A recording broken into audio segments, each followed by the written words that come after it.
नमस्कार, शोभाज मराठी चॅनलमध्ये तुमचं स्वागत आहे। 3 लवंगी मिरची आणि बाकीच्या साध्या मिरच्या असं मी कट करून घेतलं। 12 ते 15 मिरच्या मी इथे कट करून घेतल्या। इथे तुम्हाला साधी मिरची वापरायची असेल तर तुम्ही साधी मिरची वापरू शकता। लवंगी मिरची आणि साधी मिरची एकत्र करून त्या कट करून घेतल्या तरी पण चालेल। कढई गरम झाली, थोडंसं तेल टाकायचं।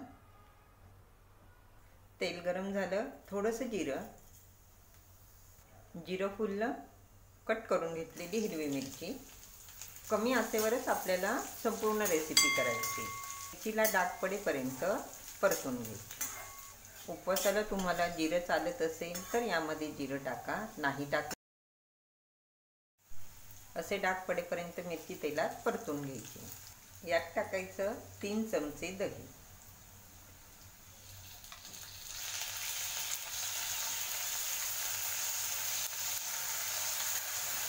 दही थोडंसं आंबट घ्यायचं म्हणजे मिरचीची चव छान लागते।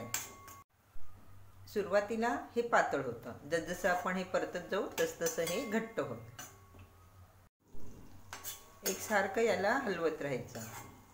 मीठ टाकताना ते बेताचंच टाकायचं। दही मिरचीला बघा तेल सुटलं, गॅस बंद करते। ही दही मिरची तयार। उपवासाला तर ही दही मिरची आपण खातो, पण पोळी पराठा यासोबत पण तुम्ही खाऊ शकता।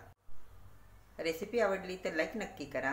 अजूनही आपलं चॅनल तुम्ही सबस्क्राईब केलं नसेल तर आठवणीने चॅनल सबस्क्राईब करा। धन्यवाद।